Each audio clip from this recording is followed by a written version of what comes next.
Hello everyone, this is Zephyr here, and welcome back to Monster Hunter World Iceborne on PC. A couple of things to cover. You'll notice I have a new pendant. This is a free download that was released to Iceborne within the last week. It is the Monster Hunter Riders Kirin Rider. I know very little about Monster Hunter Riders. It's a mobile game in Japan.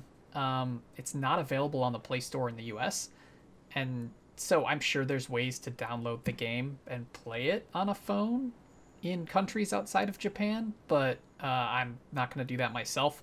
So I basically have no information about that game whatsoever, but apparently this is one of the characters, and it's now a pendant for us to use. So I'm using it for the time being. It looks pretty cool. If you want a little Kirin following you around with a hunter on it, there you go. You can do that now. It's totally free. You just have to go... at least for Steam, you go into the Steam store, choose it to download, and you'll get it. I'm sure it's probably on PSN and Xbox as well, but it should be completely free. So it's a nice, cool pendant to get if you want to use it. Next, I know there's a Velkhana out. We need to hunt a Velkhana. We're not starting with Velkhana because it's been out for a little bit, and so I probably won't be able to kill it before it decides to leave, and I just don't feel like dealing with that. I know if we engage it, it stays longer, but I'm not kidding. It's been a decent amount of time, so it'll probably leave. So the reason it's been out and while I've been here is because I finished getting the Rotted Region to level 7. So when we report our investigation, we'll see it go up to 7. We'll get our nice little pennant for getting it to 7, and then we'll be going out to hunt the first monster I actually want to hunt. The last thing that I want to cover, good news, I've discovered that all of the issues with my video quality is on the YouTube side.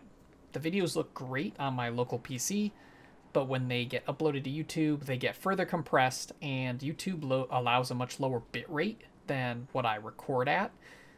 So the videos start looking blurred, and they get blurry, and they get artifacts and all that fun stuff. They just don't look as good. They still look decent. I've checked out a couple of my more recent ones. The changes I made on my end that made the videos better did help, but there's not a lot I can do on the YouTube side. I'm still playing with upload settings to see where the best middle ground is to get the best quality with not letting my files get gigantic and not having my upload times take forever, because there are kind of ways that you can improve it a little bit. There's no way to get it perfect unless you're a huge channel, which obviously I'm not yet, if ever.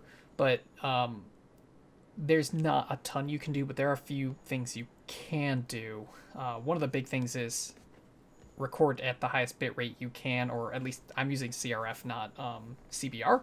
So having a better quality video to upload will end up with a better video on the YouTube side. It'll still get compressed and the bitrate will be lower, but if you have higher quality going in, you get better quality out. If you go in lower quality, you're going to get lower quality out. So that's one thing I've had to change. The downside of that for me is that my videos are a lot larger on my computer. They take up a lot more space. That kind of stinks. Whatever. But yeah, so I'm just kind of playing around with things to figure out where the best spot is so that I can keep getting videos edited and uploaded at a decent pace while also keeping the quality at a good level. Because if I kept doing what I had been doing, I'd be able to edit and upload much faster, but the quality's lower. So I gotta find that middle ground, like I said, and I think I'm where I need to be, but I might still play around with it a little bit. But for the most part, quality should stay pretty stable moving forward.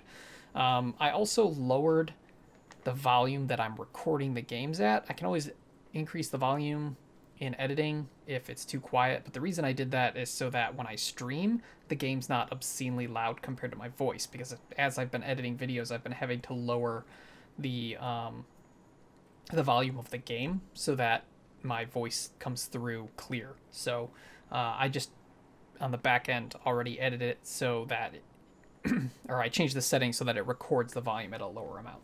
So I know that was a lot of information. Probably a lot of it you didn't care about because my editing and upload settings, it's not like I'm giving you details. I'm just telling you that I'm changing things and hoping to end up in a better spot, or at least a nice sweet spot for quality and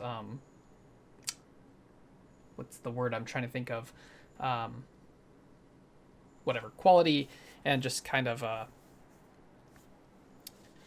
oh, I can't think of the word, whatever. Make it easier on me. I think I found that sweet spot. I just have to be sure. Like I said, I'm playing around with a few other things. But I don't want to get back into that since I forgot what word I was trying to think of, since that happens to me a lot. Instead, let's go ahead and report our investigation and then lure out the monster we want to hunt. So I waited to do this just so you could all see me get the nice pennant that we're going to get here.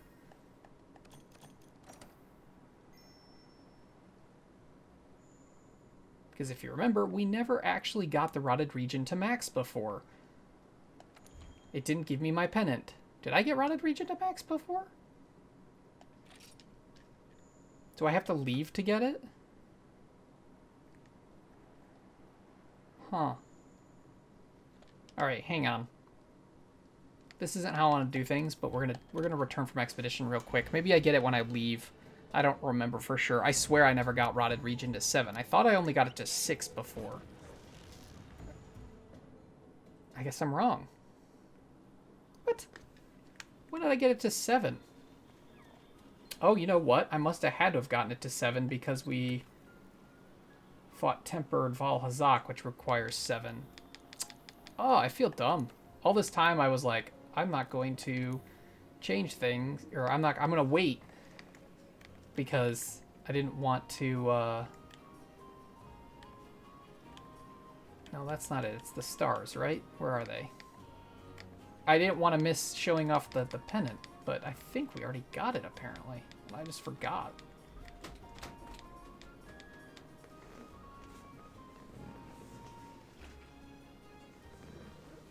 Sorry, one of my cats was trying to get in my closet.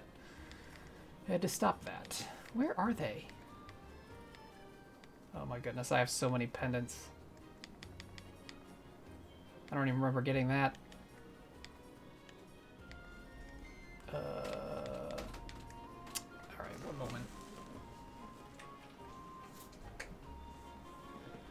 Okay. Where is it? There they are. Okay. So, there's Wasteland, there's Coral. Oh, we did get it, the Fluvial Star. Okay. I don't remember doing that. Oh well, okay, whatever. My bad. That's a great start to this, isn't it? No big deal. Alright, so we're still going to be doing the same thing that I had planned anyway. So we'll just go back.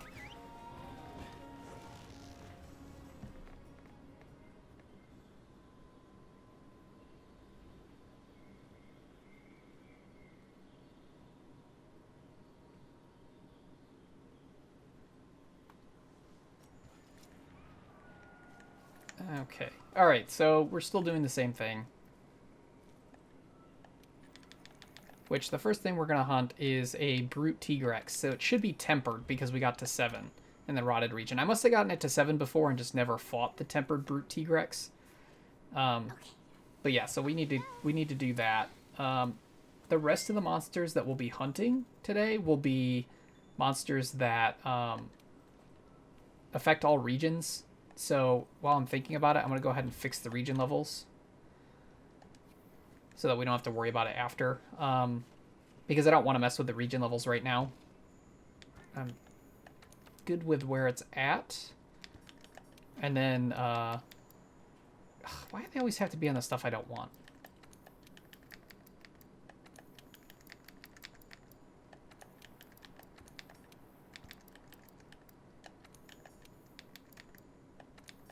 Ah! But yeah, we have Rotted Region and I think Tundra Region at 7. And if you've seen my other videos, you know that we've never raised the Forest Region. So that's the other region we have to do. So I don't want to affect everything right now because once we're done doing the all-region or multi-region monsters, the next video will be doing monsters that are for the Forest Region. And we'll be leveling that up. And honestly, that might be... Well, okay, the next video probably won't be the last Guiding Lands. It could be, but it's not likely unless I string together sessions because we'll have to get the region up to max to be able to finish it out.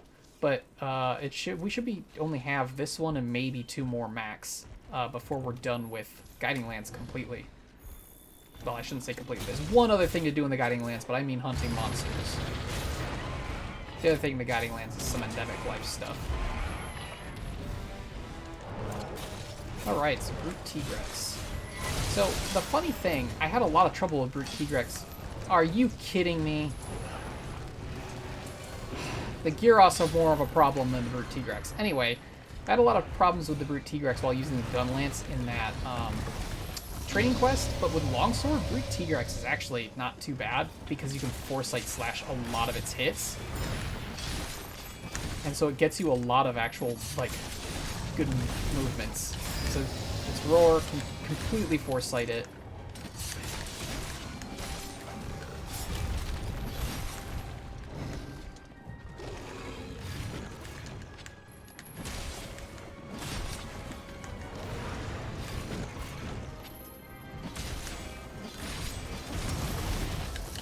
Part of the reason I'm quiet is because my brain's still trying to figure out what word I forgot.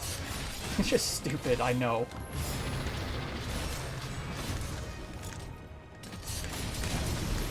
Oh crap. That's alright.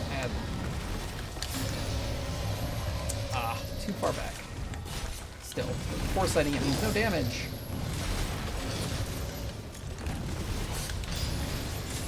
I'm honestly surprised that that worked, but I still took damage, which was weird. Ooh, no. Okay, here we go.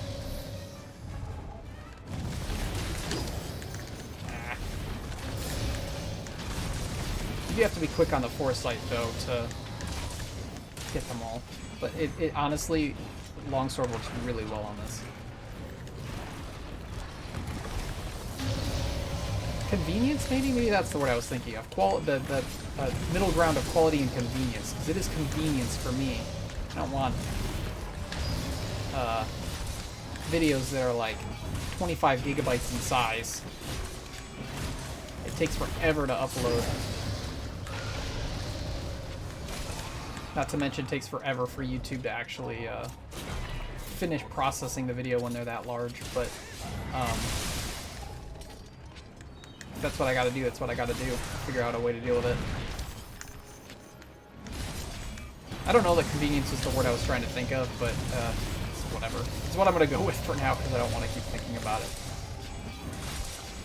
Especially not when fighting high-end tempered monsters, though. Brute Tigrex, honestly, is probably one of the easier ones. And it's primarily because of Foresight Slash. I don't know that it's nearly as easy for other weapons. That's my bad. Get complacent, you get hit.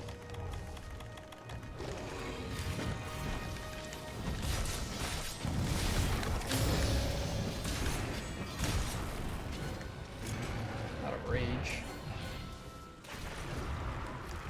Oh, not the freaking slinger ammo. Oh, of course. So as you can see, this was our first one because we just got a tempered Ebon Jaw. It was our first tempered Ebon Jaw. I wanted to roll. Let me pick up your materials.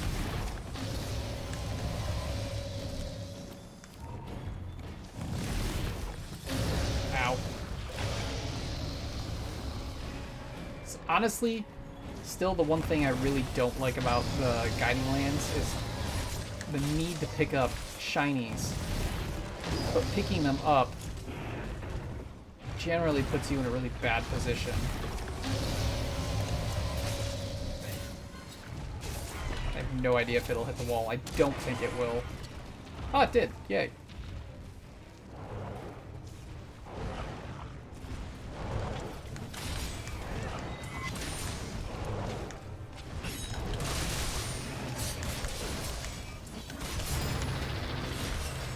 Quality and efficiency. Efficiency makes more sense. I don't want my videos to be extremely inefficient. Because, again, they take longer to edit and process, even on my end, if the bitrate's really high. But high bitrate obviously means better video.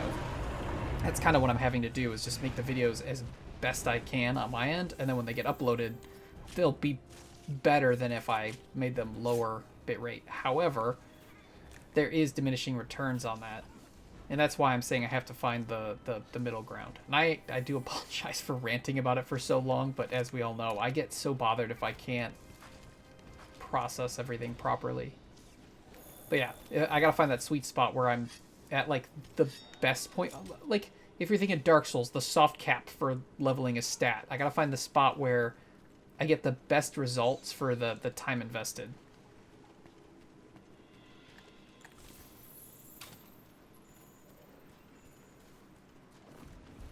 Now that we're past that, we can actually focus on the actual game. I gotta say, I love Iceborne, and I've been having a ton of fun with it again lately. But I am ready for new content, so I am definitely ready for Rise, because I'm ready to take on new challenges. I mentioned it before, I don't think Rise will top Iceborne for me as best Monster Hunter, but just because it's not going to be my favorite, and I could be wrong about that still, but assuming it still isn't my favorite, that doesn't mean I'm not going to freaking enjoy it. Like, and not everything has to be better than the last to still be really good and enjoyable. It's just, I'm not excited about the wyvern riding. Oh crap, oh crap, oh crap, oh crap, I don't want to be close. I'm not excited about wyvern riding. I'm not excited about and I know this is silly, but the graphical downgrade. I'm not excited about hot drinks and cold drinks being gone. Just a myriad of things. But I am excited to be on a new Monster Hunter adventure, have new challenges, new monsters, new locales. That'll all be great. And I could be pleasantly surprised. Maybe it'll end up that I do absolutely love Rise more than Iceborne. You never know. How did I end up on that side of his face? And if it does end up being my favorite over Iceborne, you know, that's cool, because that'll just give me more stuff to play. But my point is just that I'm excited and ready for new, more content, since Iceborne has nothing else coming out. I'm excited to move on to the next big thing for Monster Hunter. I just really hope it runs really well on my Switch. Honestly, I think if it at least runs at a stable 30 FPS, like if the demo was just a misfire and the actual game runs at a stable 30, I think that I'll be much happier, and I think my outlook will quickly become much higher. I still don't think that I'll like it more than Iceborne, but it has a higher probability of overtaking Iceborne on my list if it at least is a stable frame rate. But man, that demo did not want to stay at 30 for me, and that just... I didn't like that. I didn't like that one bit.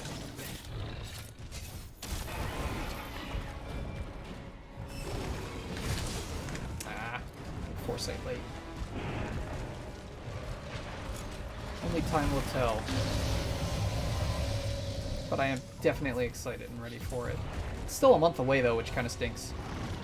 I mean, it's kind of a good thing because I have more to do in Iceborne and I want to finish up before Rise, but at the same time, I'm so... Oh god! I tried to roll, I hit it late.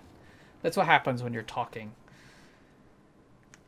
Sitting here talking about how easy Tigrex is, and then he just blasts a roar into my face, and down I go.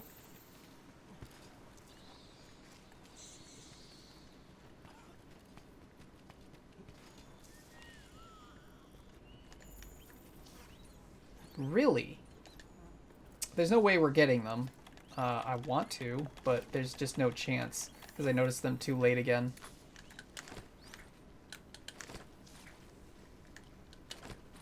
Come on, pop up one more time. Oh, of course. I didn't think they'd be here, so I didn't think to look, because if a large monster's in the region, they're not supposed to spawn. So, again, if you've forgotten what those are Moli. They are the rare endemic life of the Guiding Lands. There's one for every region of the Guiding Lands. They're one of the things we still have to take care of, is catching each of them. And while I do plan to just make an episode where they're just what I focus on, if I can catch some of them now, that'd be great, because they are rare. Unfortunately, every time I notice them, that's all he had left. That makes me a little sad. But yeah, unfortunately, every time I notice them, it's when it's too late to grab them. And honestly, if I wouldn't have picked up that track, I totally could have gotten one. I just didn't think that I'd be able to, so... Oh well. No biggie. We'll get them another time. We've seen them quite a few times, and I've missed out on getting them. I think it's so weird that Brute Tigrex only gives Spirit Vein gems, while Silver Rathalos and Gold Rathian can give the, Oh, what's the bigger one called? Wait, is it just is it a gem? Or is it a crystal? Oh god, it's been so long, I don't remember. Alright, step one. Let's just head back to we can't now that we're aggroed. I feel like I'm really scatterbrained today. I had everything like planned out, ready to go, and then just nothing's gone to plan. I didn't expect us to already have that pennant, and that's just completely thrown me off, not to mention forgetting that word. Oh god. Alright, let's check something first. We'll do one thing at a time. What is that stupid crystal called? Is it Spirit Vein Crystal? Am I going crazy? Oh, it's Great Spirit Vein Gem. Okay, yeah, so I think it's weird that Tempered Brute Tigrex drops a Spirit Vein Gem, whereas Silver Rathalos and Gold Rathian both drop Great Spirit Vein Gem.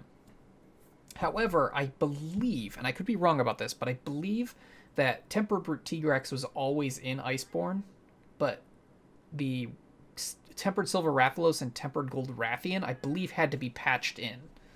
I think that, well, I shouldn't say they had to be patched in. They were patched in later, so that might explain why they give the better gems. But it is weird that Tempered Brute Tigrex, I believe, yeah, it has to. It takes level 7 in the Rotted region, so you would think it would also drop the Great Spirit Vein Gem. I think it takes... Yeah, it has to, because level 6 gets you normal Brute Tigrex, and level 7 gets you Tempered Brute Tigrex. So, yeah, I would expect it to drop Great Spirit Vein Gems, but it doesn't. Oddly enough. Okay. So let's report that. Get back on task here, because I wanted to get more done, and I'm screwing it up. 1, by letting myself faint to Brute Tigrex, and 2, because I'm ranting a lot and not doing what we need to be doing.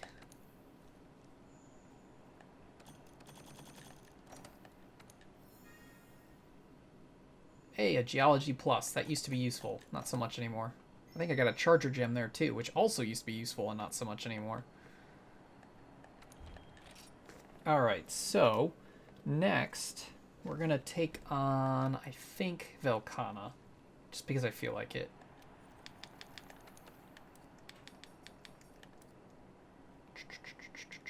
There you are. Where should we summon you? Forest, because I know it's not leveled up, because I need it to be non-tempered. We fought a tempered one, we've not fought the normal one. Okay, off you go. Come on, bird.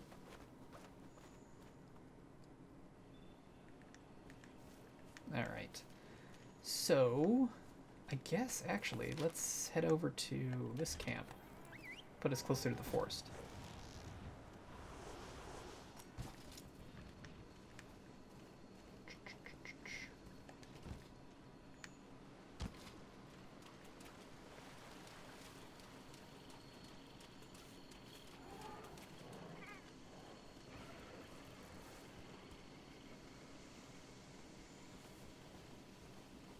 Great Jagras, you are not something I'm concerned about. Go away. Either you or that Stygian Zinogre need to leave so that Velkhana can show up.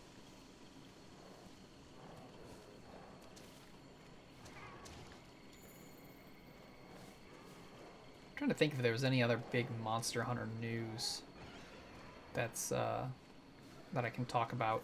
I know there's some events coming up early March. I think they're actually next week. Maybe only one of them's next week, and it actually could be the week after that. I can't remember for sure. I'll have to look up the schedule again. But they're probably not going to show off much more. They're probably just more gameplay that they're going to show, which, since I've played the demo, there's not much to see about gameplay other than maybe other maps.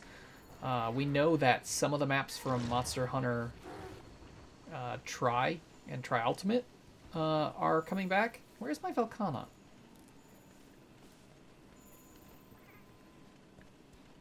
Did me fast traveling just not summon the Velkhana out? What's going on here? There it is. That took forever. Right, so we know that we're getting some of the Monster Hunter Tri and Tri Ultimate maps. The one I can remember offhand is the Sandy Plains. For some reason, I'm thinking the other one was the Flooded Forest, but I could be wrong about that. It's hard to remember.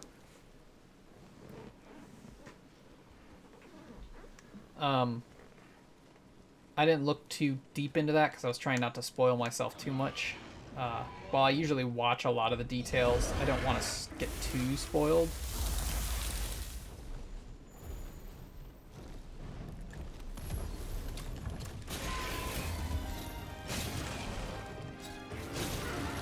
But it is cool that we're going to see some old maps back.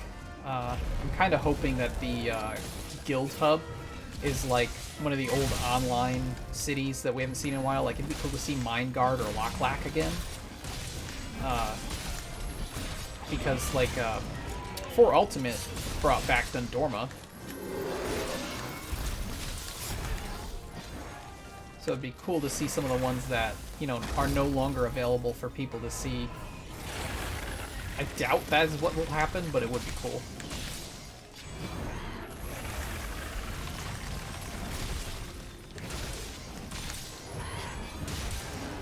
Ooh, that was lucky.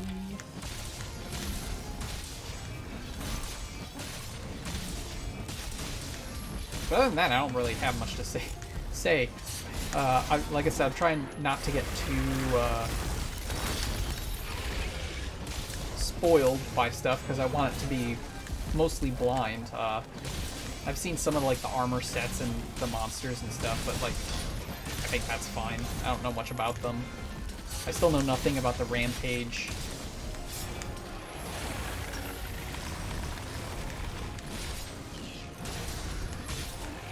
Know nothing about Magnamalo. But yeah, so I know some stuff, but again, most of it's blind. I'm trying to keep it that way. This stupid Great Jagras. It's an Elder Dragon right here. Why are you hanging around?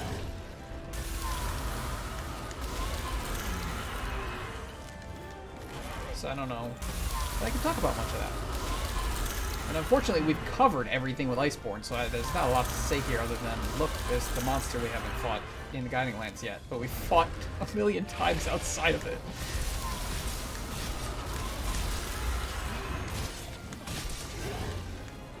Oh, crap.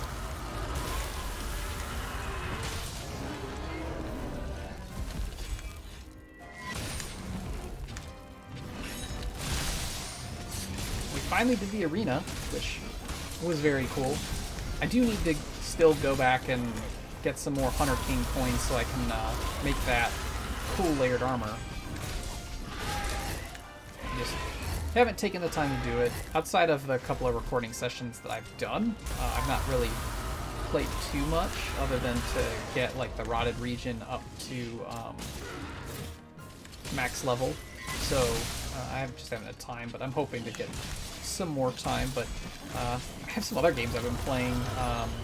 Persona 5 Strikers came out. I've been having fun with that. It's not... I like Musou games. I do. I'm not great at them, though, is the problem. And the combat in Persona 5 Strikers hasn't clicked yet. I'm sure it will once I play it more, but it hasn't clicked yet, and so I do have some trouble with some of the enemies because I end up getting knocked out of my combos and stuff, and then it just makes things difficult, but I'm sure there's a trick to it that I just need a little more time labbing it, and then I'll be fine. But otherwise, it's fun. Persona music's always great, so that always helps. It runs at 60 FPS, which is nice. I'm playing it on my PS4. Could play it on my PS5 too. Works on both. But yeah, it's been good so far. I'm not too far into it, but it's been a good time. It's always fun to play Persona anything, honestly. I like the Persona games a lot. So that's been cool. And then, wow, that was fast. Bravely Default 2 actually comes out tomorrow. I'm pretty excited for that. I haven't had a good JRPG that I've really enjoyed in a while. So I'm really hoping I'll enjoy it quite a bit. But on top of that, it's Monster Hunter, Monster Hunter, Monster Hunter. At least for now. I still have more Demon Souls to play at some point, but it's just on hold for now until I have some of the other stuff I need to do done. And the main reason I'm playing like Persona 5 Strikers and Bravely Default 2 is because Bravely Default 2 is on my Switch, so I can easily play it wherever I am. And Persona 5 Strikers, it's something I can easily play in bed for like an hour before I go to bed. Just pretty perfect. You know what? Let's go here. Alright, so the next one is not a multi-area monster, but it's a monster we hadn't fought yet. That's in a region that I now finally leveled down. I think. Let's report, and then I'll verify that to be sure. Pretty certain I leveled it down, but I don't remember. And I don't want to make him boo-boo.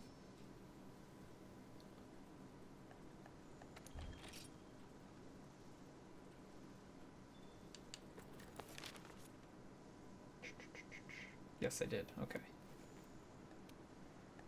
Alright, so next, let's lure out a Black Diablos. Not the most fun thing for me to fight, but we need to fight one, so let's do it. Shouldn't be too bad since it's not going to be tempered, but still.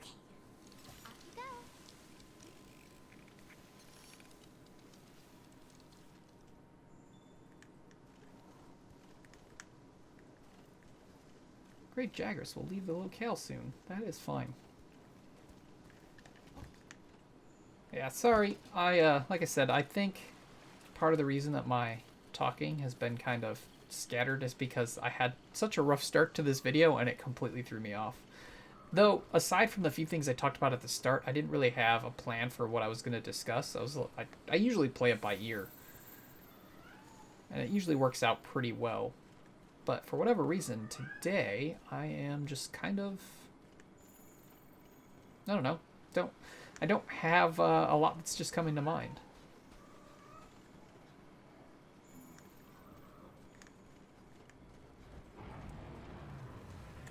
Hello, friend. I will say I still have not seen... Can you get in the area so I can actually latch onto your head? This is stupid. Get in the area. I still have not seen the Monster Hunter movie. I have... What is happening here? There we go. I have no active plans to see it. I refuse to pay to see it.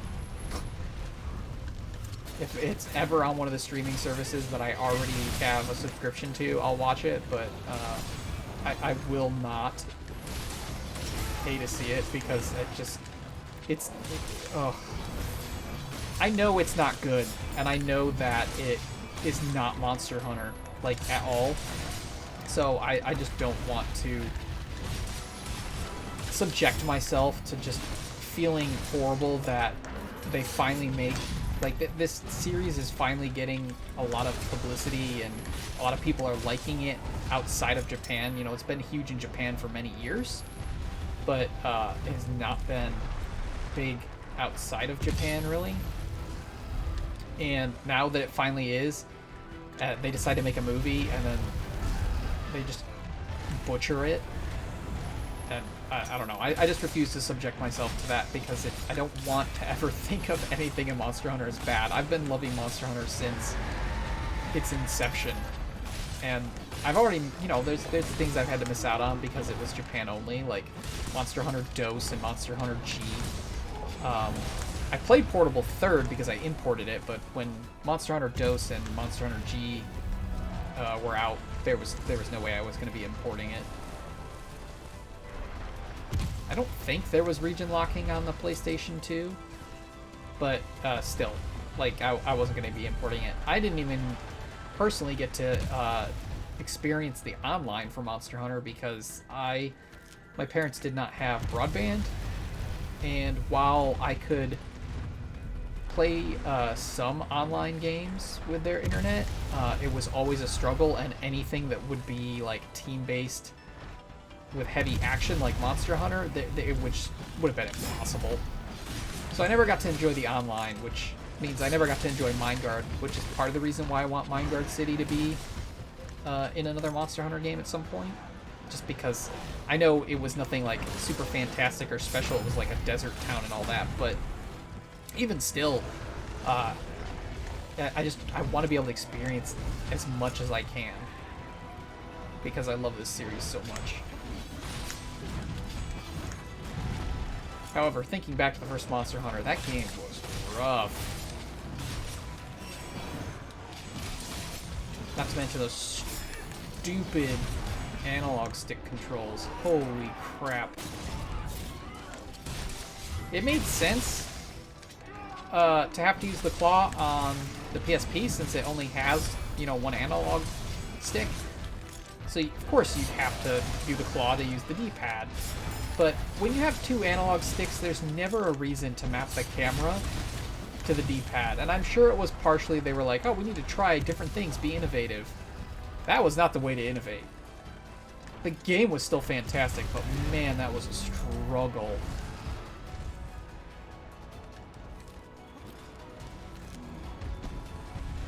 The series has definitely come a long way. Unfortunately, it also has caused a lot of people to think that the game is meant to just be incredibly difficult, and I think what people view as difficulty was really just like, in some cases, poor design decisions or just a poorly aged game. Like, again, like the poor analog controls.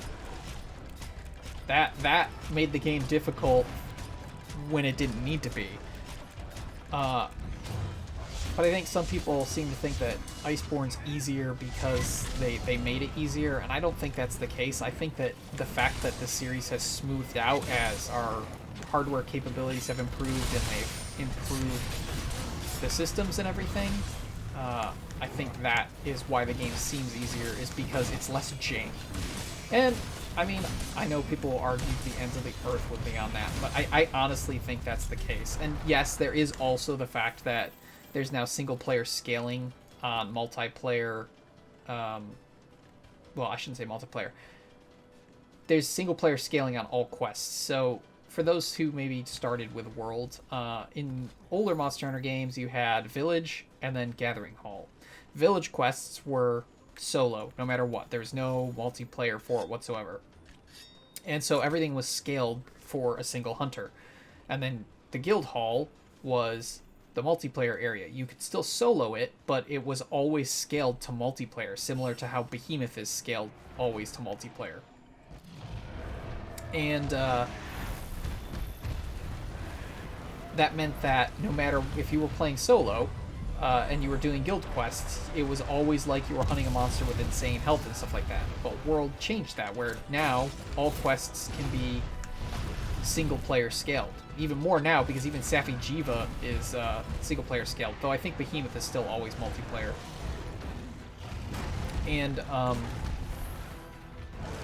yes, that inherently does make the game a little easier, because now you never have to worry about a quest being multiplayer scaled and a monster having an obscene amount of health and all that. However, I think it's still smarter because it makes the game way more accessible, and I know there's going to be purists who are like, oh, the game didn't need to be accessible, blah, blah, blah. Yes, it does. Like, there were plenty of hunts that were not hard, but they took forever because of how much health the monster had. That's not fun. Like, for people, that's not fun, and there's plenty of people who play just solo for whatever reason. I mean, for me, it's because I just find more fun playing by myself, because I don't enjoy when quests get failed because someone just really doesn't know what they're doing and entered a quest that they weren't ready for. It doesn't bother me unbelievably, but I do definitely prefer to just do things on my own so that any mistakes that are made are my own. But looking back at, like, Monster Hunter Freedom Unite, I didn't have people to play with for a good portion of my time playing that game. And I literally didn't have anyone, and it did not have online, which meant that I had to solo guild quests if I wanted to do them. If I wanted to do guild hall, it was solo.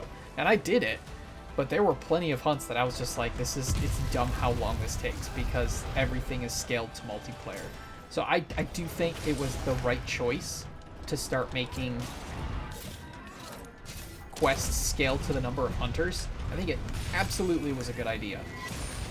And again, I know Pierce will argue with me on that, and that's fine. If you preferred the increased health bloat difficulty, fine. I mean, all it did was pad the hunt length, which obviously the longer it takes, the more chances you have to fail. And obviously it also meant that part breaks took longer and all that stuff. But I don't know, I think it just makes way more sense this way. The game's more accessible, it's more fun. Do I think they could probably scale health a little higher to make it a little more challenging? Maybe. It doesn't need to be the level that it was before, but maybe things could be scaled up another 1.25 for everyone. Like, single player, maybe just make single player a little more difficult. I think that'd be fine. But I don't think everything should always be scaled to multiplayer. I don't think there should be quests that are like that, because it just frustrates people. You're going to have the diehards who love it, and they just want to play and play and play until they're good enough to beat it, but then you're also going to have...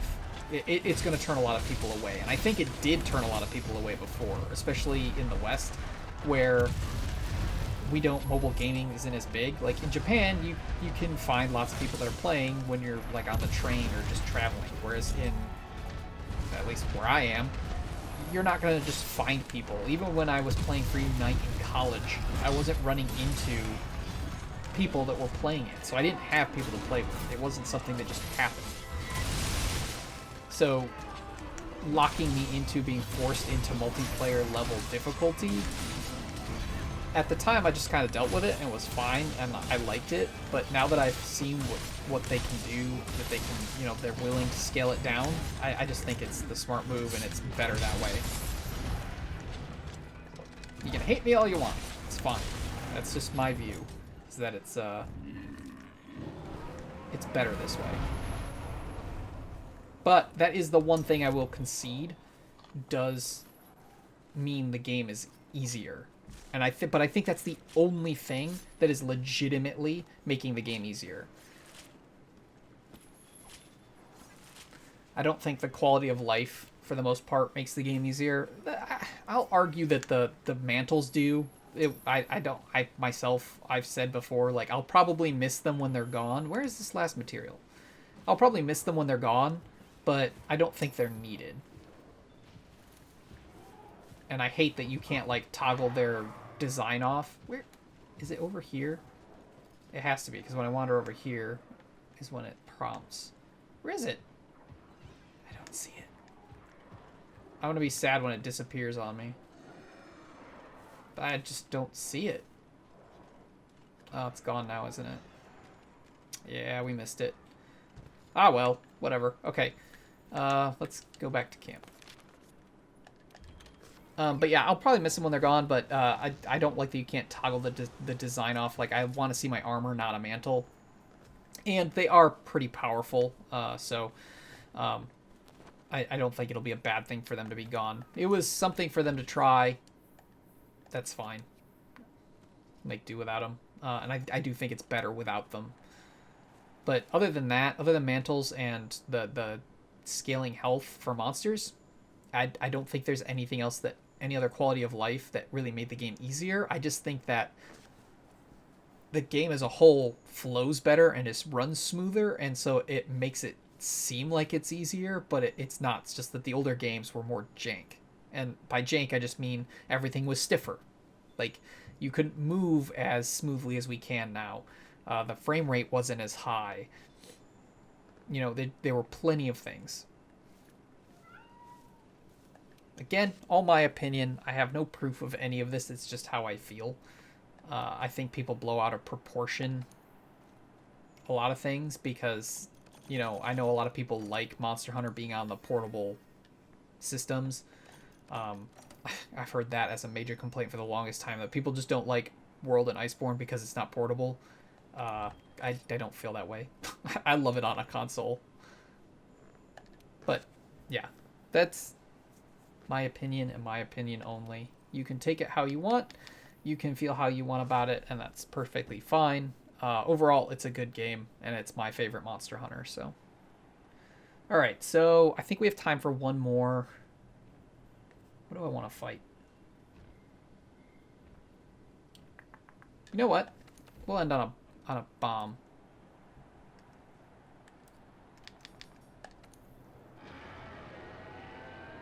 I lowered volcanic region, right? I think I did. Well, we'll find out real fast. Okay. Off you go.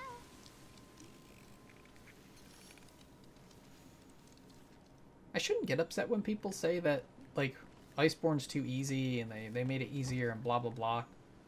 And like I said, it's not how I feel about it. I don't think they did. I think it's just as difficult as any other Monster Hunter. It's just runs smoother, and that makes it seem easier because we're able to more effectively react to things and all that. But I don't know. It bothers me because I just see people blindly act like Monster Hunter Rise is going to be the best game ever made. And I don't get it because it's like we've had a demo, and for me the demo did not run well. And yet people, before we even had the demo, were talking about how like it was going to be way better than Iceborne and all that. And it literally seems to me that it just comes down to it's on the Switch, and that's their reason. Like no other actual reason. And I don't know, it shouldn't bug me because everyone's, you know, allowed their opinion and view, but it just, I don't know. It seemed like Monster Hunter was it was a what's the word, a double standard. Iceborne would get hate for certain things, but then Rise, no one would call it out. Like, you can still move while drinking a potion in Rise. You can also, potions are actually even stronger now because when you take the potion, you immediately get some of the health, and then it slowly recovers the second half of the health that the potion gives. So it's actually, you can heal even easier in Rise. And yet people are still like, oh yeah, Rise, it's gonna be so great. It's back to classic Monster Hunter. And it's like, what? No, it's not. It's exactly like, it's actually not an improvement. It's it's the world system of things with small changes, and the change is actually making potions more powerful, not weaker like people seem to want. So I don't know, I think it's the double standard that really bothers me, or at least the double standard I seem to see. I don't know, it bugs the heck out of me for whatever reason. I know the like Shrine Ruins or whatever they're called, the first map, the one we had in the demo, is super gray and like bland looking, and people love it, but then people complain about like the ancient forest in World because they say it's oversaturated. And I'm like, wait, are you kidding me? It's at least colorful and nice and looks cool. The Shrine Ruins is okay, but it's so gray. Why is it so gray? Now I just sound like I'm complaining, and I shouldn't be, because I'm excited. I do want to play Rise. I think the double standard has started to color me in a direction where I don't want, but I'm having a more negative view of Rise because I feel like people are immediately throwing Iceborne and World to the side. And I think the reason it bugs me is because I enjoy Iceborne so much, and I enjoyed World so much, that I hate seeing people just blindly being like, "Oh yeah, that one's like terrible, but Rise is gonna be the best." Especially when Rise is using world systems. We'll see what happens when it actually comes out. Hopefully that's when people's kind of rose-tinted glasses come off and they're like, okay, yeah, we can't have this double standard. If there's things we actually want changed, we have to admit that Rise has this like same problem that World had. We'll see. I think I saw somewhere that there was an interview that said that Rise's village quests are going to be the easiest the village has ever been. And I don't know why they do that, and I don't know what they mean by that, but it also sounds really sad. Because I'm just like, what? Why?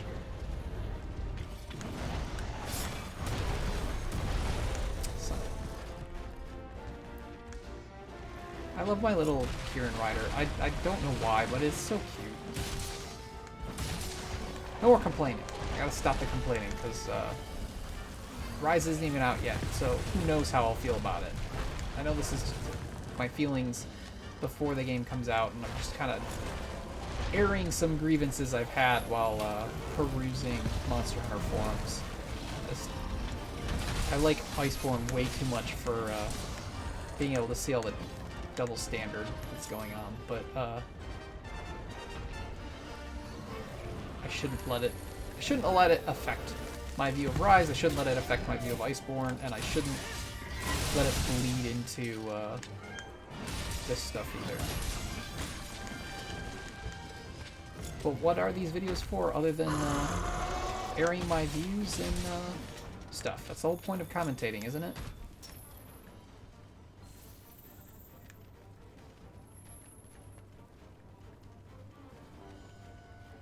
I'm trying to think of some of the mechanics I do like in Rise. I like that Clutch Claw's gone. That's a definite. I love that Clutch Claw's gone. I don't like the Wyvern riding, but while I don't like the Wyvern riding, I do like some of the wire bug mechanics. I don't necessarily like the verticality part, but even though I don't like the verticality, I really enjoyed the new way that they implemented Helmbreaker.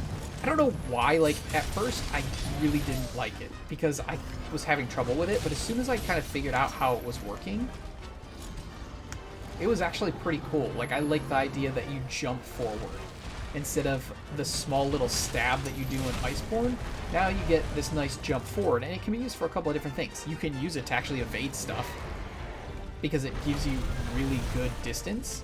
So you can evade enemy attacks with it, or if you're not near the enemy and there's an opening for a Helmbreaker, you can actually get to them, because you don't have to sprint up to them first. Whereas in Iceborne, you have to get really close to them before a Helmbreaker is going to be able to hit, because that stab doesn't go very far. Ow. Stodogama's upsetting me now. I was going to leave it alone, but it needs to go away. Get out of here.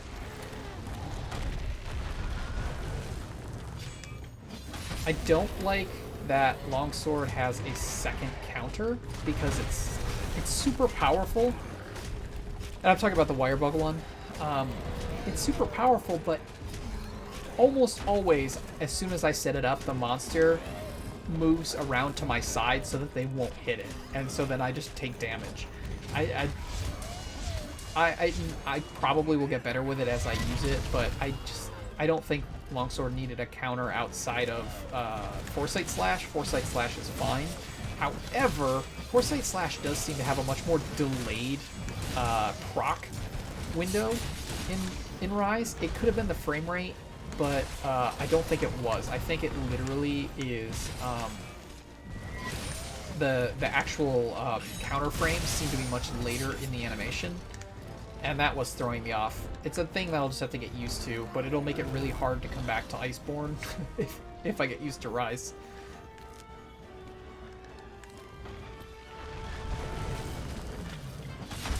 Oops.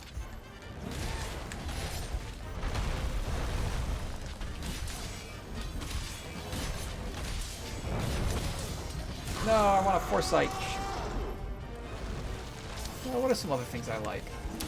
I'm not a huge fan of the endemic life having such a major role, But at the same time, someone brought up a good point. They had mentioned how, like, now the hunt, like, your prep, instead of being before the hunt, is in the actual hunt. And the fact that, like, before you go to fight the monster, you might want to go hunt down a bunch of endemic life to boost your stats and prepare. And I kind of get that. And at first I was like, well, that's dumb, because it's just collecting the spear birds and gathering some defense and stuff. Why can't that just be built into your armor set and stuff, or be a food effect? But then I realized they weren't just talking about, like, the spear birds. There's also, like, the puppet spider to get a wyvern riding, and other endemic life that will do, like, the blights and stuff to monsters. And I was like, you know, that actually is kind of cool. That kind of does bring back the original Monster Hunter, like, gathering thing, where in the original Monster Hunter, getting a lot of items, you could only get them while on hunts, so you had to do a lot of gathering while you were out and about. And this kind of is reminiscent of that, but rather than items, it's just little, you know, consumable tools that you'll be able to collect before hunting the monster or during hunting the monster, and that's cool. I do think I like that a lot more now, once, you know, I kind of recognized that. It's like, oh, okay, that brings back the whole gathering aspect, because now you're not just gathering early game to get stuff that, you know, will last you the rest of the game, and your prep now consists of getting your item pouch ready before the hunt, though with restocking in camp. You don't have to worry about it as much, but still. Prepping either at camp or before you go on the hunt, and then once you're in the hunt, you want to prep as well by collecting endemic life. So that's kind of cool. So I do think that is a nice take, and that made me feel better about it. That could be a lot of fun. I don't know if it's true or not, but I think someone said that monsters always appear on the map. Like, as soon as you arrive at the quest, they are, you just know where they are. I hope that's wrong. I hope that was just the demo. I know that the arrow that was in the demo was demo only, but I also hope that monsters aren't just, like, immediately visible on the map, because that'd be kind of silly. Like, yeah, I'm running around grabbing. Someone said that it's like, oh, but you still have to grab endemic life, so it's not a big deal. But yeah, but I could be grabbing endemic life while I hunt for the monster. It's silly if I just know where they are immediately.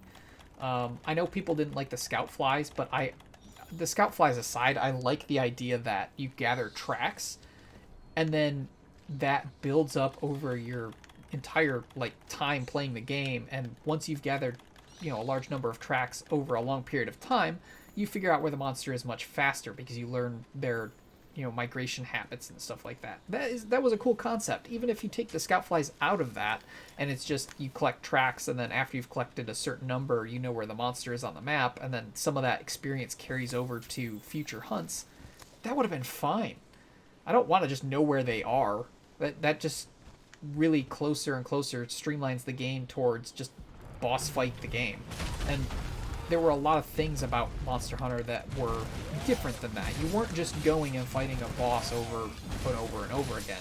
There were a lot of other features and things you were doing, but it seems like they're stripping a lot of that stuff out. And I mentioned this before, it's a weird thing to complain about, but it does feel like some of the charm and things of Monster Hunter are going away.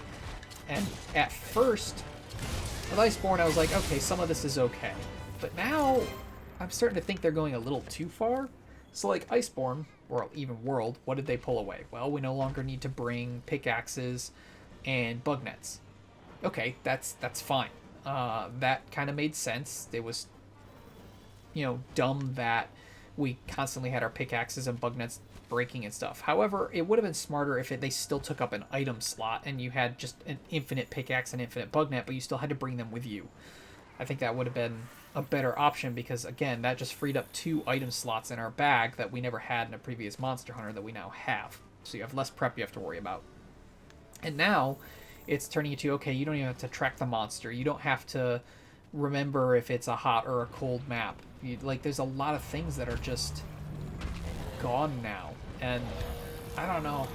I don't know how I feel about it, because I don't mind quality of life to a point, but at some point it starts to turn into changing what the game is. And it's just hard I don't know. It's hard to really say exactly how I feel about it, and it's hard to really judge it because we're not there yet. Like I said, with Iceborne and World, it didn't really bother me that much. I think it was still at a level where it wasn't too big of a deal, but I do see how it maybe could have been done better to keep some of the aspects of Monster Hunter in. Like I said, with keeping maybe having to pack a pickaxe and a bug net, they just don't break. But yeah, I don't know. We'll see. I could be completely wrong, and it's possible that what I read was wrong, and the monsters aren't just immediately available on the map. But that is just what I heard, and I hope it's wrong. I really do. However, we're gonna go ahead and end the expedition here. We're at an hour. I think that's enough monsters for today. In the next video, we'll finish up what monsters we have for multiple regions. And then the video after that, we'll probably do the forest region. What I'm thinking I'll probably have to do is just 2 sessions and put them into one video, because there aren't that many forest monsters we have to fight. And a lot of them are tempered, which means I have to get the forest to a certain level anyway. But yeah, we're almost done with the Guiding Lands. I think we have 2 more videos of Guiding Lands, and then we'll be done with hunting monsters out there. After that will be Crown Quests, and after that will probably be Endemic Life and Pictures, and then we'll be done with Iceborne. And if I can get there with a decent amount of time left, I do have an idea of what I want to do to really finish off this series with a bang. But it depends, because it'll come down to how much time I have to record, edit, and get everything up, because I do want this series done and uploaded before Rise releases. So we'll see what happens. In any case, thank you so much for watching. I know this video was a bit of a mess. I'm very scatterbrained, but I had fun. Hopefully you all had fun. So please leave a like on the video if you enjoyed it. You can also subscribe to the channel, hit that little bell icon to get email updates when I upload new videos. And of course, you can leave any comments or suggestions in the area below the video. I've also left my Twitch and Twitter links in the description. That way you can check out those platforms if you are interested. However, that is all I have for you today. So thank you so much for watching. And as usual, this is Xephyr, signing out.